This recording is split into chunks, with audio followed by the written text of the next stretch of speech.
Hello. Good morning, boys. Morning, sir. Yes. How are you?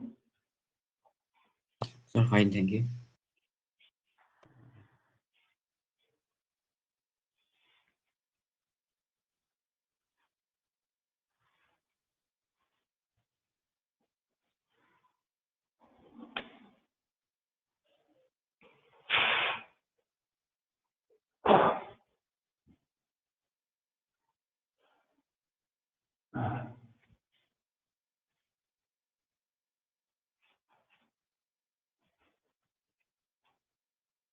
We'll start the last chapter. Huh? Okay.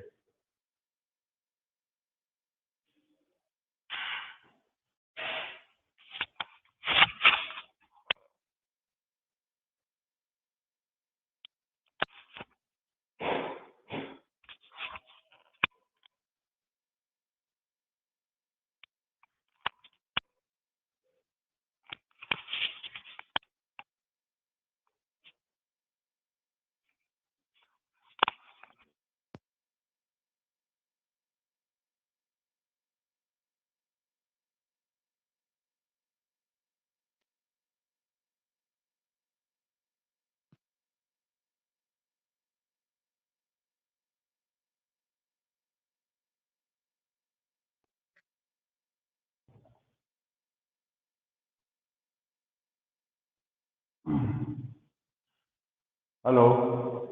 Am I audible? Sir. Sure. Okay. Uh, Today we'll be starting the last chapter. Okay. Last chapter has got two parts. One is the name of the chapter is electricity. Yeah. There are two parts. One is current electricity. The other one is static electricity. Part two. I will tell you the page number. Okay.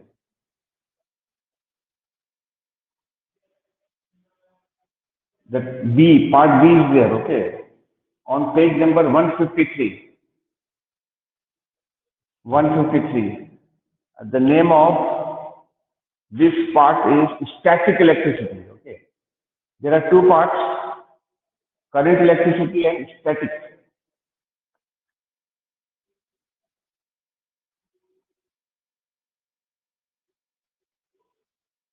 We have finished heat transfer chapter is finished. Last time I discussed the question answer also. We have done that. If you did not see you did not join the class, then you must watch the recording. So we are doing the part B, that is static electricity. Static electricity. Static electricity.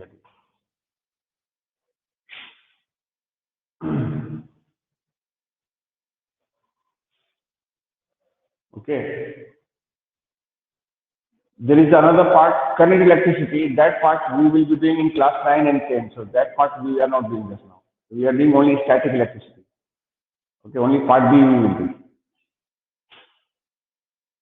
So 31 boys are joined. Shall we start?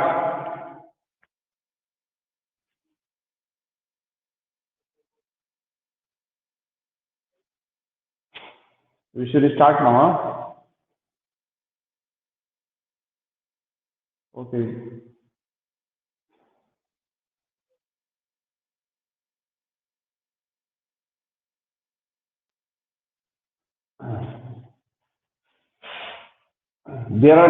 What is the meaning of static electricity? Static electricity is the production of charges at rest. Static means rest. When the charges are at rest, we call it static electricity. And this kind of static charges are formed due to friction between the two bodies. You can say electricity by friction is called static electricity, or producing charges by friction is called static electricity. When one body is rubbed with the other body like this, we find both the bodies will become charged. And the process is called static electricity. Charges will be there, but the charges will be at rest. Charges will not be moving. Such an electricity is called static electricity. There are two types of static charges. One is positive charge and one is negative charge. I think you all know about that. Positive charge and negative charge. There are two types of charges, positive and negative. And there is a law of electrostatics which states that the like charges repel and the unlike charges attract. That means this is known as law of electrostatics. Like charges with a similar kind of charges will repel each other, and dissimilar kind of charges, that is different type of opposite kind of charges, will attract. For example, positive will repel, negative will also repel, but one positive, one negative will attract. So opposite kind of charges or dissimilar charges or unlike charges attract each other, whereas similar charges or same kind of charges repel each other, or like charges repel each other. This statement is called law of electrostatics. Hope you have understood.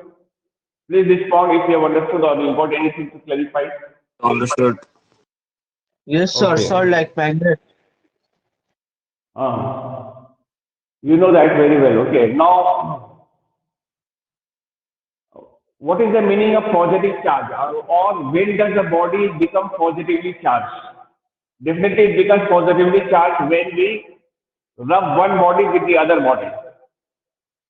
But when a body loses electrode, the body becomes positively charged. When does the body become positively charged? When it loses electrode. And when does the body become negatively charged? We say when it gains electron, when it gains. And what is the logic behind? The logic behind, every atom, there are electrons, protons, and neutrons. Electrons are basically negatively charged particles. Protons are positively charged and neutrons are uncharged. We all know that. Protons are present in the nucleus together with the neutron, whereas electrons are there in the orbit, every time revolving around the nucleus. It is electron which gets transferred from one body to the another body, not the proton. Nucleus never gets transferred. So when a body loses electron, it will have excessive number of protons than the neutrons, than the electrons. Neutral atom, normal situation, number of protons and number of electrons are equal. And that's why we say the number of positive charge and number of negative charges are equal, and we say that the atom is neutral. The particular atom is neutral atom. Both the charges are neutralizing each other. But when the neutral atom loses electron, so automatically the protons will be in excess than the electrons. If a atom loses 2 electrons, then the protons, 2 protons will be in excess. That means the body will become positively charged with the 2 positive ions on it. 2 positive charge on it, like this, 2 positive. When it loses 2 electrons, because the number of protons are in excess, and the atom will not be neutral. Same way, when a body gains electron, it will have excessive, because already number of neutrons and protons are already equal. When it gains extra electrons, it will have excessive electrons than the proton. And electrons are negatively charged, so it will acquire negative charges. If it gains 2 electrons, so 2 negative charge it will acquire. If it gains 3 electrons, so 3 negative charge it will acquire. And the process is simultaneous. Number of electrons lost by one body will be equal to the number of electrons gained by the other body. If a body loses 2 electrons, that means the body itself will become 2 positive charge. And the other body is making the other body to gain 2 electrons, that means the other body will get 2 negative charge. The total amount of charges will remain conserved, will remain constant. One is losing 2, other one is gaining 2. If you put the 2 bodies together, so they will be having the total amount of charges equal, like positive and negative will neutralize each other. So this is called law of conservation of charges. One loses the electron, it does not lose, it does not become positive charge due to its own, but whatever charges it acquires, the other body will acquire the same amount of negative charge, or same amount of the opposite kind of charges. Okay, any questions in your mind, please share with me. Or it's okay, you understood what I'm saying? So, sir, when we rub the Uh-huh. ruler in our hair, it will start attracting paper bits, or how it Piece of happens? paper. Yes. Yeah. So, idea is, you understood me, sir, what I'm saying. So far you understood, huh? Okay. When does the key point out here, the summary is, when does the body become positively charged? When it loses electron or gains electron? Tell me that first. I'm coming to your question. Okay.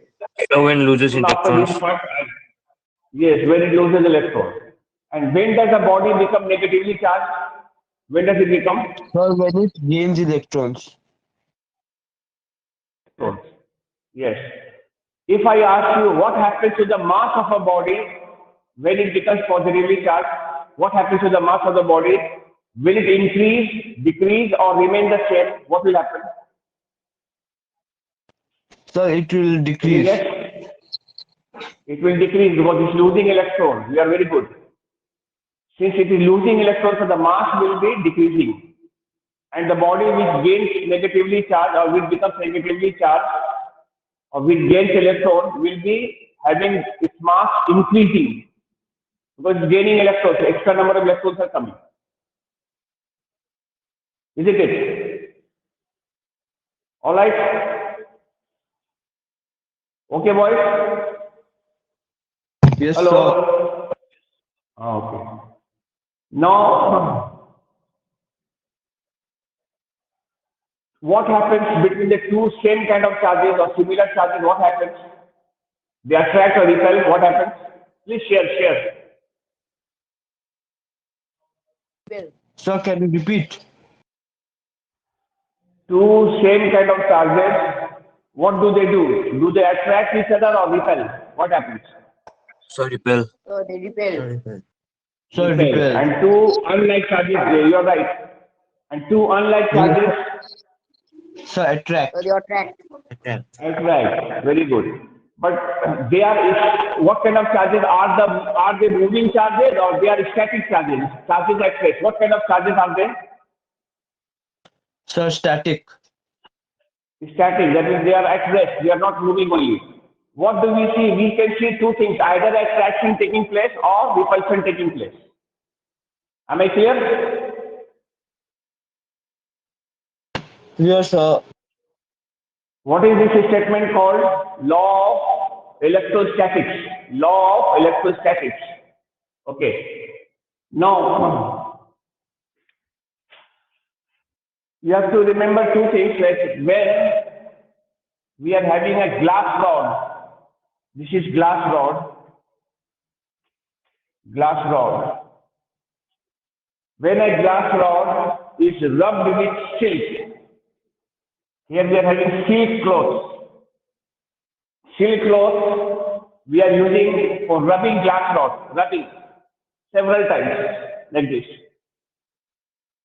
So we find that the glass rod will become positively charged. the glass rod acquires positive charge. And the steel cloth will acquire negative charge. This will be having negative same amount. 1, 2, 3, 4. Steel cloth will have 4 negative charges. This thing is based on practicals or on experiments. You have to learn it by heart or you have to know it. This fact. When a glass rod is rubbed with silk, what kind of charges are acquired by the glass rod? We say positive. And what kind of charges are acquired by the silk cloth? Negative. And they will have equal amount of charges, but opposite in size. After rubbing both of them several times like this, and when you bring them close to each other, what will they do? Will they attract each other or repel? What will they do? Attract. So attract. They will attract. Yeah, because they are having opposite kind of charges. Similarly, you have to know one more situation, okay? When we are having an ebonite rod, this is, ebonite is a kind of glass, ebonite rod. When ebonite rod is rubbed with fur, when this is rubbed with fur or wool, several times we are rubbing an ebonite rod with the fur or wool, we find that the ebonite rod becomes negatively charged. This becomes negatively charged. And the fur or wool will get positive charge, like this. And the process is simultaneous. Same time it will get positively charged and it will get negatively charged. Have you understood? These two situations we have to know by heart. What are the two situations? When a glass rod is rubbed with silk,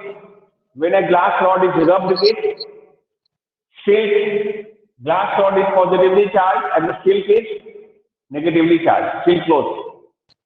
Yes, And sir. ebonite rod after rubbing with fur or wool, ebonite rod will become positively charged, whereas the fur or wool will become positively charged.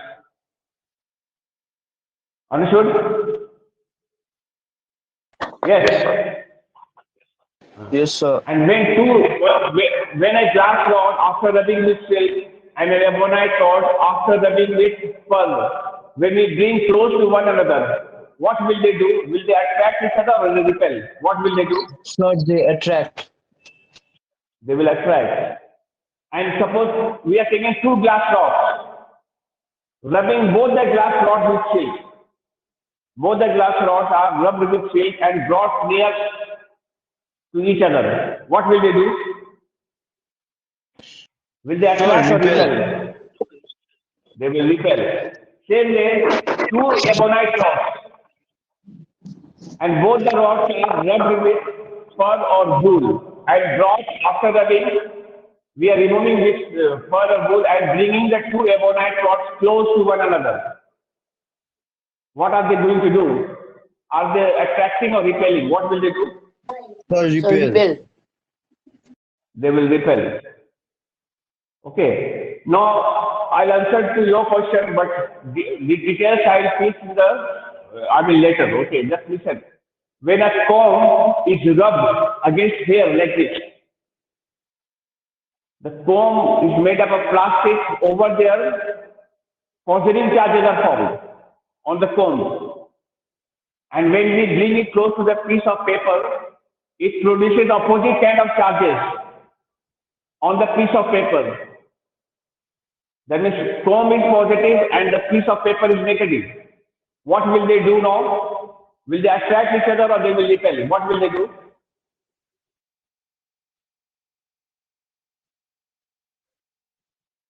Tell me. Attract. They will attract. And this is the reason a comb after rubbing with the hair, when brought near the piece of paper, the piece of paper gets attracted.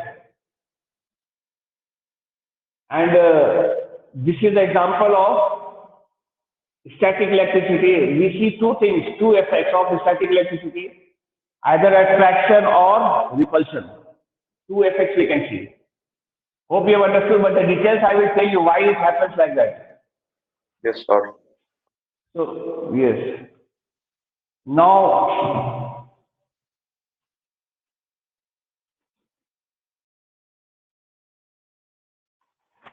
you can see this is all same thing. They are saying that the like charges are repelling and the unlike charges are attracting. So please see the page number 155. Page 155. They are showing a stand there with a glass rod rubbed with the silk.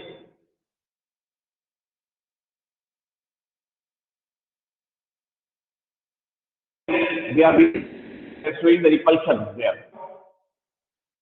Now next time the glass rod is hanging there and the ebonite rod is, both the ebonite rods are there, they are repelling. And another case, figure 8.23, is they are showing that a glass rod rubbed with silk and an ebonite rod rubbed with the fur are brought close to one another, they are attracting each other. Isn't it? Okay? Yes, sir. Now I will talk about conductors and insulators. What are conductors? What are insulators? Do you know what are conductors? What are insulators? Tell me. No, sir. Conductors. Conductors are those which have large number of free electrons. Conductors are those which have large number of free electrons. And that means conductors will have large number of free electrons. Free electrons means, weakly attracted electrons, weak electrons. They are attracted by weak force of attraction. When you rub them, they lose electrons and become positively charged. So the conductors are those substance, we can say, or those materials which have large number of free electrons. And what are called insulators? Those with very less number of free electrons are called insulators. Insulators. Insulators. Here we say large number of free electrons. Large number of free electrons. And insulators, very less number of free electrons. Insulators are those which have very less number of free electrons. Okay. The conductors allow the charges to flow through the motion of free electrons, but the insulators do not allow the charges to flow because they do not have free electrons. Electrons are not free to move. Only insulators can be charged by friction. Static charges will form always only on the insulators by rubbing it. We are forcing the electrons by rubbing many times, several times, to lose electron or to gain electrons.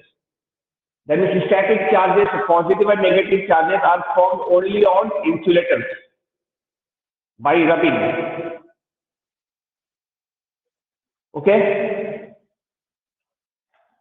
Yes, There sir. are two methods of charging. There are two methods of charging body. There are two methods. Give that in methods of charging. Methods of charging. There are two methods of charging a body. Two methods of charging the air. One is, first method is called conduction method. Second method is called induction. Conduction method and induction method. There are two methods, conduction and induction.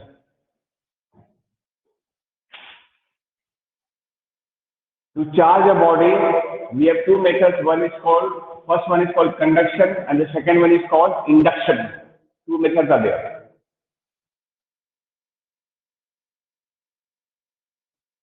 Okay. Am I audible? Yes, sir.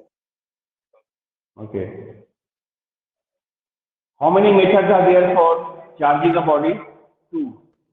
What are Sir, they? two. One is conduction. One is conduction. The other one is induction. Sir, induction. Okay. Yes. Conduction method. What happens? One charged body is brought in contact with the uncharged body. One charged body which is already charged will be brought in contact or will be touching the second body which is uncharged, which we want to charge. Both the bodies have to be in physical contact or they must touch each other. Then we'll find that the charged charges will be transferred to the uncharged body. And in the induction method, what happens? One charged body is brought just near the uncharged body. Just near. We are not bringing in contact, but we are bringing just near it. Just near. And we see that the uncharged body becomes charged. That method is called induction method. In conduction method, what happens? One charged body and uncharged body is brought in contact. And in induction method, they are not brought in contact. They are kept near each other. I mean, charged body and uncharged body is kept near each other. Such a method is called induction method. Exact process of conduction induction I will discuss in the next class. Okay. So this chapter is easy only, so most probably by Friday or by next week we will finish it. Current electricity part we will not be doing in class 8, we will be doing in class 9 and class 10. So we are doing only the static electricity in class 8. So probably next Friday or by the next week we will finish this. Okay, by next Tuesday. Okay, so today we are doing this much.